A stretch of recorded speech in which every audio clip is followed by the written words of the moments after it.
Alright, the first character we're going to be looking at is Milo.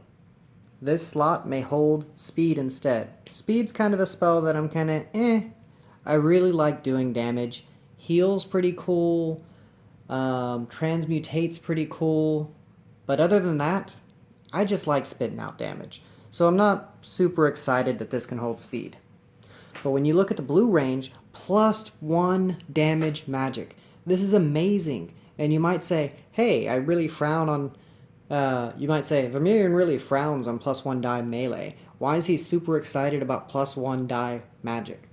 Because with +1 die magic, at level 1, you don't get to kill abominations. You actually have to, at the blue level, you don't get to kill abominations with that +1 magic. You can't give him a 2 damage spell at level 1. So you have to earn it. You have to either find Inferno, or you have to find another spell that does 2 damage. You have to work for your 3 damage. So I'm super excited about that because it gives you a second person that can kill fatties without making them so overpowered that as soon as they start the mission that they can kill abominations. So really, really cool character. Next, we get +1 action. That's pretty cool as well. Slippery or Spellcaster. Slippery is about getting away from zombies. I don't believe you have to pay the extra movement to get away from them. I'll look it up just to be for sure. The survivor does not spend extra actions when he performs a move out of a zone containing zombies. Entering a zone containing zombies ends the survivor's move action. So it lets you get away. And I'm not real big on get away. I'm about, I do have missions where I have to run like crazy, but I don't like to spec my characters into a getaway spec. I like to blow things apart. So this character would always be taking Spellcaster in my opinion.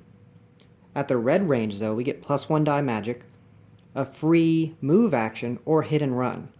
Hit and run's cool, it lets you escape, +1 move action and is another escape thing, but I would go with +1 die magic because I just love blowing things up. Next we're going to be looking at Thundergut. His model is a pretty generic dwarf with a hammer, although I do like that he has a helmet with a horn missing. That's pretty awesome. Alright, let's look at his inventory slot. This slot may hold a hammer instead. We all know hammers are pretty amazing, but look, he starts with a hammer. Starting with a hammer is awesome, because then he gets an additional hammer beyond what the party would normally have. So now you start off with 2 hammers, and if you have somebody like Clovis, you could give them both Clovis, or you could give Clovis 2 swords, give this guy a hammer, give somebody else a hammer, and your party is just all set at the beginning. Alright, we get +1 action at yellow, just like everybody else. At orange, we get +1 die, melee, or Reaper. It's really hard to pass up +1 die melee, especially if you're dual wielding something, you get a ton of dice.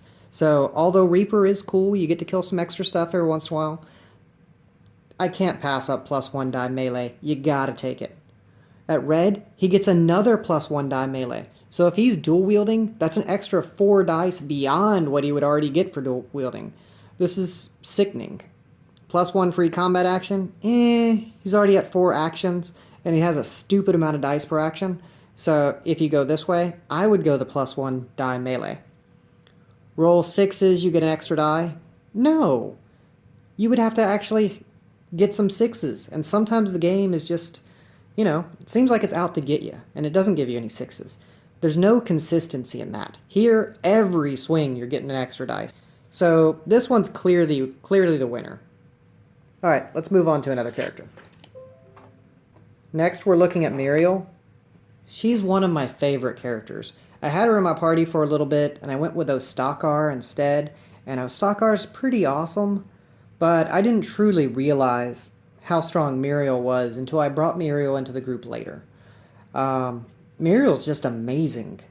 +1 die combat. Doesn't matter if Muriel's using a bow, using a weapon, using a spell, she's like a better Clovis. I mean, at level 1, no matter what she's wielding, she gets +1 die combat. That's amazing. And as we go further into this character, we're going to see she's really well-rounded as well. Oh, forgot the inventory slot. It can hold Transmutation instead. Transmutation's pretty awesome, so I kind of like that as a choice. Alright. Yellow, 1 action. Everybody gets 1 action. Orange, we get +1 melee action or spellcaster. So if you've already found some awesome melee weapons or you found an awesome spell, you get a choice of which route to go. So again, she's really good at melee, really good at spells. I even think she's decent with ranged weapons because of the +1 die combat. But then when you look at her last level, she can get Mana Rain, which is awesome. Roll the number of dice equal to the zombies in that square, then you add your bonus dice. That's sickening. Mana Rain, the same thing for bows. This is just some crazy stuff. She doesn't get a good melee at the red range, but she gets a good spell casting and a good bow skill at the red range.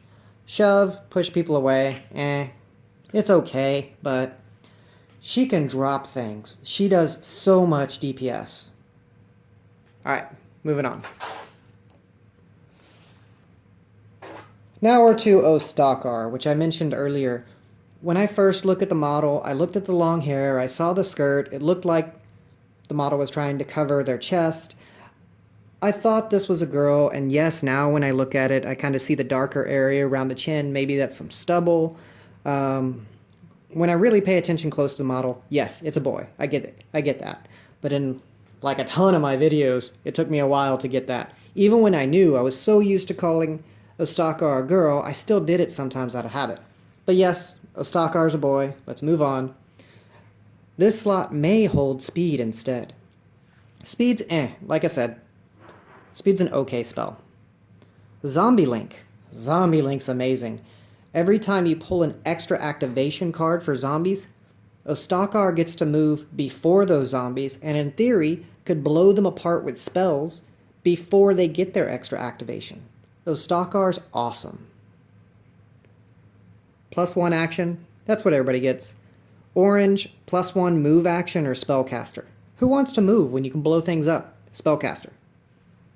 Red, +1 action combat, +1 dice magic. Ooh, that would be hard to pass up. Unless you're using a single spell instead of dual wielding spells, +1 dice magic is amazing. Oh, sorry, +1 to dice roll magic. I misspoke earlier. +1 to dice roll magic. That's pretty awesome. If you're using spells, which you should be, this is probably the way I go because if you hit with lower numbers, it makes you a lot more consistent than rolling more dice. Hit and run. I've already said what I feel about hit and run. Hit and run's kind of, it's cool to get away from people, but why not blow them up instead of getting away from them? Alright, I think that covers all the characters in this box. Thank y'all for watching. I would like to say thank you to the following supporters: